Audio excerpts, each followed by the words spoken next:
Welcome to Inferno 2024. I am Jerry, this is Rauta, and now we have the biggest Norwegian black metal act, Dimmu Borgir, here for interview. I guess this is something that a lot of people have been waiting for, hoping for, me included, and now it's time to do that. Sir, let's start with the very, very basic questions. Who are you and why on earth are you doing this with me? Well, you asked me to, so I said yes. I'm Silenoz. I play guitar for Dimmu Borgir. So Dimmu Borgir is known for a lot of reasons. It's majestic, it's big, it's ever evolving. Also that you have big stage attire, you have different costumes during the years, decades have changed you in both musically and in terms of appearance. But you also know that you had a big gap between the latest album and before that. And actually this year you also had this cover album out. So right. Things have been quite different for, say, past 10 years than versus the, say, more active years where there was like always an album coming out every couple, 3 years. Yeah. Let's start with the basic questions. What's going on in Dimmu Borgir camp this year? Well, we are working on new stuff. We have been working on and off new stuff for quite a while. You know, also during the pandemic, there was some downtime where we worked on stuff on our own, like individually, and then we meet and trying to concoct new brew, so to speak. So yeah, it's been. I think the fans are like, you have to get out a new album, blah blah blah blah. But the thing is that we rather take our time and even take 1 year extra to make it better than good, if you know what I mean. So yeah. It's obviously we would also like to have an album out as soon as we can, but we're not going to do that on just to have it out, you know. We were also known for some style changes over the years. To people who don't know what I'm talking about, and in case I also want to make the point to you, the first albums are a little bit different than what started with Enthroned. I mean, more symphonic rather than more melodic, even roughly similar. Right. And with Ionian, you kind of entered a different era where it's more orchestrated. Right. Like even to kind of some people might argue going a little bit away from traditional Norwegian black metal and all that stuff. And of course, as such, I think kind of little divided in terms of. That's true. I think we, even on the first album, we started to drift off from the traditional so-called underground black metal thing. And we've always looked upon ourselves as something more than just that term. And it's better to not be able to be labeled as this or that. It's better that either you like the music, it gives you something, or it doesn't touch you. It's either or, basically, you know. So we've always wanted to do different new stuff on every album. That's very important for us. But the thing is that it comes naturally. We don't sit down and decide, today we're going to make this and this type of song. It just comes in, and then if we like it, then we keep it. It's pretty much that simple, you know. So, but as you said, Ionian is probably more orchestrated, which kind of started with Abradabra in 2010. I mean, we always had that element. Yeah, definitely. But we took it as far as we felt we could take it. Now maybe, who knows what the next is going to sound like? You know, it just takes on its own life, basically. You also had a lot of lineup, but there's been quite a few. Quite a lot of lineup changes, like mini bands, of course. Yeah. Like the early years. But now you have been quite fucking stable for a long, long time, and you have been able to be keeping it intact. Did you find a magic pattern or a source? Like, okay, now it actually works with this lineup versus what it was before, or has it something to do with thing called aging? Maybe. I think it's after so many years, you kind of get to know yourself better. So you also that opens up for knowing the persons around you better as well. I know that sounds weird, but I think if age has definitely something to do with it, and it's also important not only to be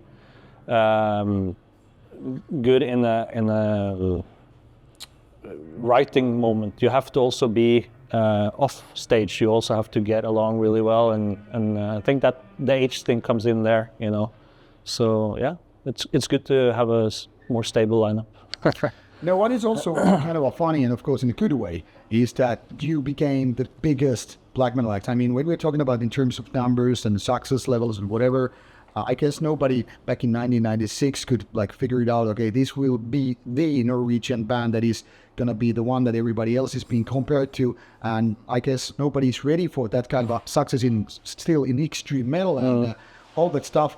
How has it changed for you over the years that you become bigger and everybody's more critical always about the big names, and success brings also, I would rather not to use this word, but I want to use leeches. They're always people of course. hey, we're gonna be part of the success. Like, don't you remember me back in the days? I course. helped you. Come on, and all that stuff. So I mean, there must have been some bumps on the road.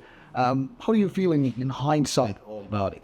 I think it comes down to where we're from, basically. Norway, Sweden, Finland, North. And we don't care too much about this rock star bullshit, you know. And you know, numbers are one thing, but you're only as good as you were yesterday on stage yesterday, you know. And I think that keeps us in check, because it's important to be hard on yourself and also evaluate from all different perspectives to do better, you know. And yeah, it's as you said, it's been a few bumps on the road, but I think that's needed as well, because otherwise, if you don't meet resistance, then you're not going to be able to grow. That's true. It's that simple. If you just get into the comfort zone, people get lazy. That's the worst zone to be in. Now, of course, you're known for being a very, very active live man and being big shows. I was witnessing you Beyond the Gate, and must have felt great with the Greek Holland sound and the feeling. And looking at that, it was something like very timeless. For me, it brings a lot of those 1990s feeling, like at the same time hearing those classic songs and what really like gave you the big push. Yeah. And at the same time, this was very, very 2023. At the same time, like, of course, everything is modern and all that stuff. It's a wonderful experience. And then I start wondering how you feel about it yourself. More a live band or a studio band when it comes to your preferences? It's a mix of both, for sure, because I think obviously the creative process and the music starts with people interacting and you do something together. But for me, it's like that's of course important step to get to where to perfect it, and the cream of the cake is performing it live in front of an audience that are there to see you. Specifically to exchange that energy. There's nothing better than that, really. And it's I always looked upon the band as the perfect side to Dimmu is when we're in the studio, and then you can do everything perfect, blah blah blah blah. But live you have no parachute. There's one chance to make it right, and we have a lot of stuff going on at the same time. We made it really difficult and challenging for ourselves. Which is fine, you know, that's great. But I think the cream of the cake is when to be able to do it live and perform it in front of the audience and the fans. Now, your core band is not too many members, so you must have been kind of a strict roles. What do you do? How much overlapping there is? Like, for example, you do taking care of the gears, but of course there's probably a lot more than that, what the people get to see and feel. How strict are your roles? So like, okay, you take this, you take care of that, and that also comes with age, because when you start a band to jam together. You don't really have a goal of becoming big or anything like that. I think most bands start together because they want to jam, and then it's hard to figure out what type of role you have in the beginning. But as you go along, it gets more obvious who's doing this or taking part of this role and this, and that has been very challenging for us over the years, you know. And I hate to say it, but it's like if you look at Kiss, I'm not comparing us to Kiss by any means, but if Paul and Gene wouldn't be there, would there be a Kiss today? That's a fair question. And I think so. And not to say anything negative about anybody, but you have to have one or two or maybe even three heads to kind of do decisions that are difficult as well. Because everybody can do easy decisions, you know? Yeah, it's easy to say in the background, like, okay, I'll just do my role with the instrument, but you right. to do the selective process, like where are you going to play live, how is the cover like, how is everything. Yeah. And of course, nowadays, social media is very, very different than, I mean, back in the 90s, early 2000s, we didn't have the problem. Nobody was there to judge. We had tape trading. Yeah. And nobody was there like send pictures immediately. Everything was slower and was like to word to mouth kind of communication. Now, if you make a mistake, okay, your guitar gets like, I don't know, string gets broken or whatever, everything is like, okay, I'm gonna post it on social media and all that feedback is right there. Yeah. Does it stress you that you're like in the target? Not really, because the last few years after I went off social media, I just feel like I don't want to be part of that race anymore. It's for me, it's just a cesspool, to be honest. But of course, that's how it is nowadays.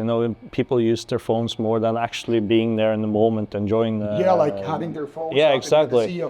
Stand there instead and put your phone away and close your eyes, whatever, and just try and be in the moment. That's what we are about when we're on stage, and it would be nice if also if the fans are there. Although we are not to tell anybody what to do, but. That's what I feel when I go to shows myself. I'm keeping my phone in the pocket. Yeah, you never see actually people banging their heads, like filming the show. Right. So it's more like I'm staring the show through the screen, or then you're just like enjoying how rock police or moshing or banging your fist. It's a very, very different experience, of course.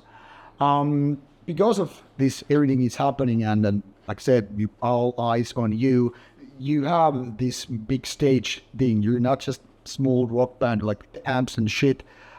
How much you have to actually plan all this? Like we mentioned the stage costumes with the promotional photos and all. How much that consumes?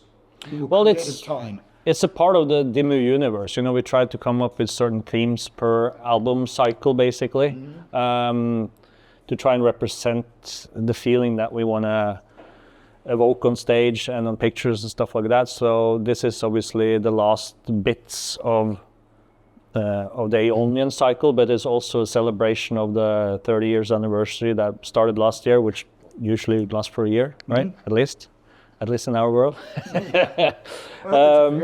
So it's kind of like we kind of closing this circle now, and then with the next album we're going to start a new one. So.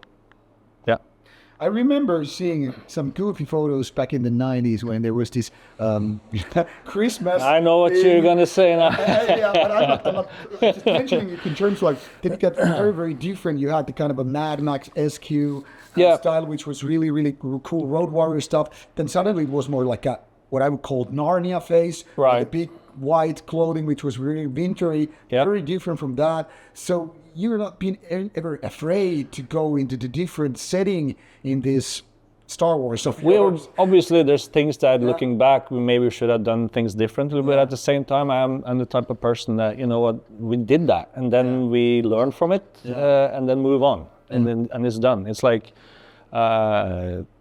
Twisted Sister is not considered black metal, but they're in the hard rock metal stuff. They did Christmassy stuff. Venom did it, so we used that thing. It's like, okay, if they did it, that was back then, So, but yeah, you learn from stuff, and if there's some stuff you're not too proud of or whatever, then you don't do it again.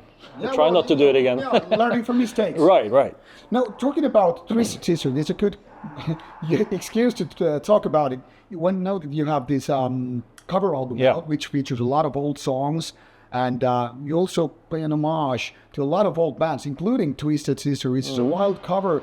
I think it's a good way you kind of giving a lot back to those bands that inspired us from the kids of the 70s, like doing that. And probably a lot of people are like, younger generation, like, what the hell is this? These are not black metal covers about black metal songs. How hard, selection process for you to figure out, because obviously you have lots of bands to choose from, what to play, what to include, how to make them, Dimmu Borgirian. Right.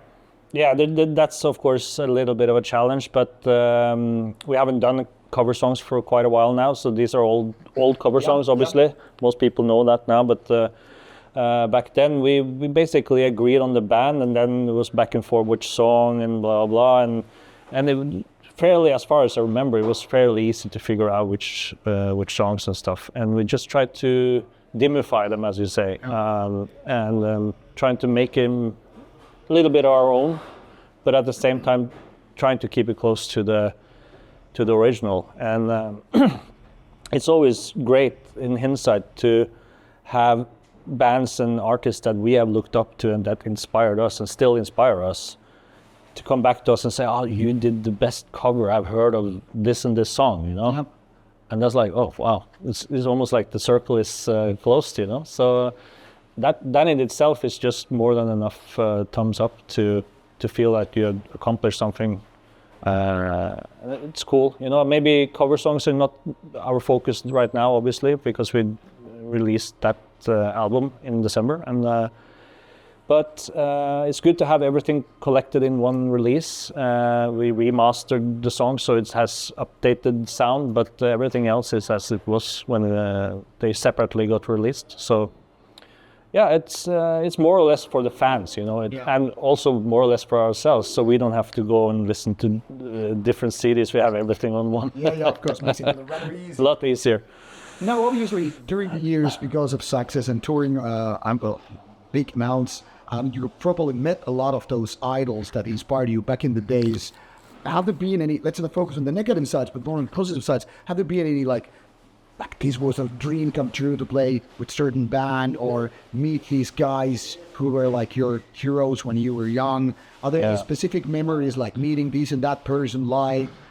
There's plenty. There's many. I remember, just take one example. I think it was in '98 when we played a festival in Holland.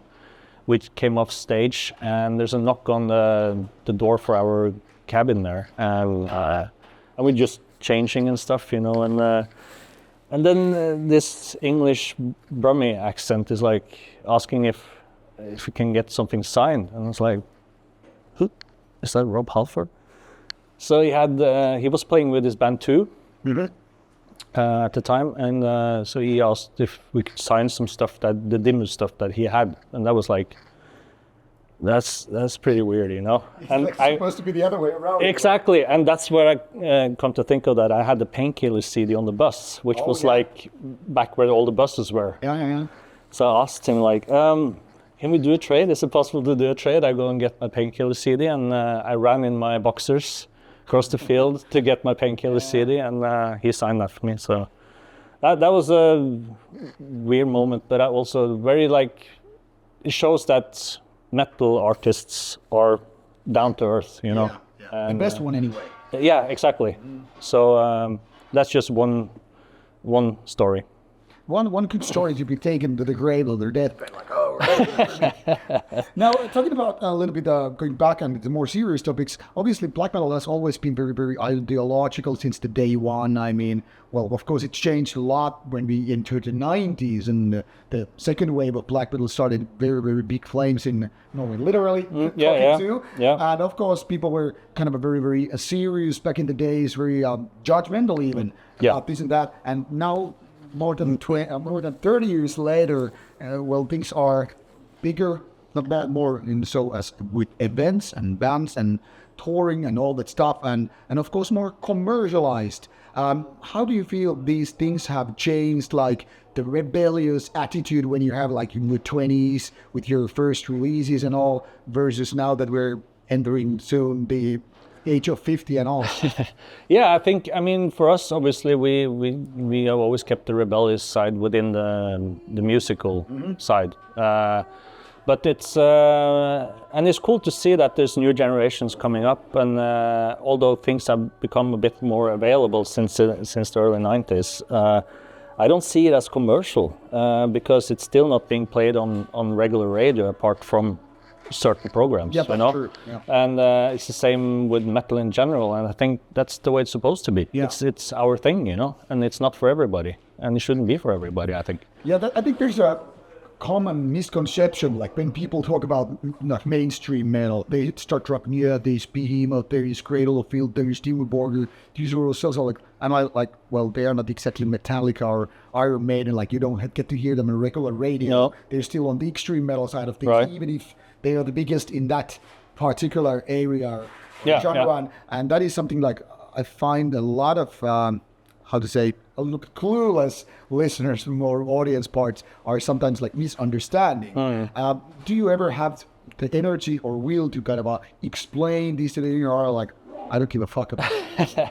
No, it's like when we do press and stuff, and there's maybe younger people, and they ask like, "Can you tell us a bit about the history of the band?" And then that's like, okay, you have Wikipedia, you can do that, but like I told you before the interview as well, it's much better to have a conversation than a questionnaire, basically, you know. And, because everything basic can be read on articles. Yeah, especially now everything is online anyway. So yeah. Now, metal has also been politicized quite lately. I mean, recent years when things are not necessarily mainstream, but getting bigger, and there are lots of people outside metal trying to box us in, like as in individuals, as also with bands and lists, and things are being like boxed in, like, hey, this is this and that, and outsiders come to tell us what we're supposed to be, and does it ever bother you? Like, people are like keeping those eyes also, not just what you do with music, but what you say and things. Yeah, I mean, it is, but of course, the press especially, they want to take things out of context and fly with it, and do that. But I think most people who are smart enough to figure that out, you know, and see through the bullshit, and go further than just the headline in an article. So, but yeah, everything is being recorded, and that's maybe a shame as well. Sometimes I really miss the good old days where you had to wait for a letter in the mailbox with tapes, and then you had to write by hand and do that stuff. But, it took more effort. Yeah, it's almost like a ritual. You know, you do you put a tape on and you record that and copy that and send it off to South America or Asia or whatever, and it's almost like. Yeah, it's like a sacrifice, you know. So, yeah.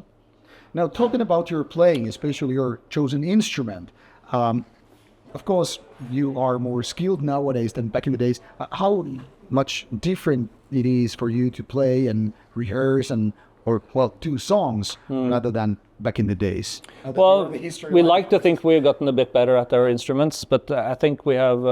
It has come with the involvement of writing the songs as well, and sometimes we might be a bit too critical when we write songs and perform live. And that, you know, it's, as I said earlier, you have one chance live. You don't have a parachute, so you can't go back and replay what you did wrong. The song. Yeah. So, but I think that's also what's good about live, because it's wild, it's untamed, and it's it's uncontrolled. Yeah, exactly. Yeah. And that's what I like about it. Yeah. Now, talking about that, was my like an excuse to move to this area. Some of you especially have more or less active side projects, or at least had some of them. How important it is to have those other outlets versus the main dish, the main course, the main band, in order to like, I have this and that rock and roll riff, but that doesn't really sound Dimmu Borgir enough to figure it out. No, I think it's just healthy to have something on the side, you know. And it's just for fun, basically. It's not something that takes up the time from the main band, and never has. So it's just there on the side for, fun. I mean, sometimes even fans are like, I actually like your side project. Do you care? I always care what people say when it's in a positive setting, but if it's something negative, I don't hear on this too well. I was especially thinking about like Calder having Old Man's Child, relatively big band, and of course some people might be expecting that more than that, and sometimes things might take weird priorities. Do you ever have it to battle inside the band, like, no, focus on this, and during the weekends go with the other? No, that has never been an issue. We have taken that when we have time, and when we have downtime with Dimmu, we do whatever we want, so that's never been an issue. All right. Now we're steering towards the end because we're essentially running out of time soon, and we have to save something for the future as well. Let's play a little bit of a foreteller. What can we say is happening in the Dimmu Borgir universe in, say, 2 or maybe 5 years? What we'll see ahead? Well, that's a good question. No, we hope to be active and hope to have more new music out and to share with the fans and new fans, of course. That's also our aim. But yeah, it takes us a while. But I think it's safe to say that the longer people have to wait, the better the result is going to be. Can you give us a little bit of a Nope. teaser, something about the new album? Except that it's going to be metal. Yeah, not really, because it's too early to make a tiny definitional at all. So it's going to be good because we're going to make sure it's going to be good. Well, we bet on that. All right, any final words to your, say, 15 or 30 years younger versions of yourself? Now you get to go back in time and say, this is my best advice to you. Yeah, just follow the heart, basically. As cliche as that sounds, don't follow the mind, follow the heart. That's a good tip for younger bands as well. Now, this is Dimmu Borgir in 2024 here at Inferno Festival, Oslo. Tonight we will see an interesting show. So by the time you will see this interview, it's already, of course, gone. But make sure there will be updates on that. There will be a recap of the whole event and all that stuff. So maybe we got to share some of that information with you. And of course, go to see these guys on stage when you have the possibility. They kick ass, and they will be kicking asses for futures to come. So thank you for your time. Thank you, man. We wish you a Appreciate good it. show. And of course, now people, refresh your minds. Give the whole discography a full run. There are plenty of good surprises for you if you haven't done it before. This is Rauta. This is Inferno. Stay metal. All right. Cool. Have a quick photo and a quick short video. All right. Then I will let you go as if I was the boss. But No, but that was good. I'll take this. You find your thought. Yeah. I don't really enough left. Yeah. Yeah, let's use this picture.